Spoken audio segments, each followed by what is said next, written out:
Watu wanakimbiza wenyewe. Kumekucha. Wenyewe. Allah. Karibu wenyewe, tupo huku. Mko wapi? Huku. Wapi? Hapo kuna shimo huku. Ngoja nikae hapa pembeni ambapo sio karibu na shimo. Hapa unaishi peke yako? Wife ametoka na ndugu zake hapo. Kama nasikia harufu ya wali hivi. Nyoka anajivua magamba wewe. Hapa pembeni yetu hapa kuna kipoli hapa.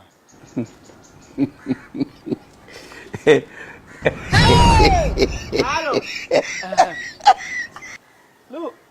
Fimba yangu iko wapi?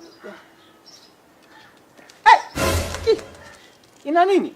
Mungu anifuate. Oya we. Usijizime data mwanangu, nitakuwasha makofi sasa hivi hapa. Na mishipa imekusimama kabisa. Hao wadada walioolewa na nyewe na moyo. Chakula tu baba ndo anasimanga hivi na kifahamu hicho. Hicho chakula cha Kisinia restaurant pale mkabala na Mlimani City.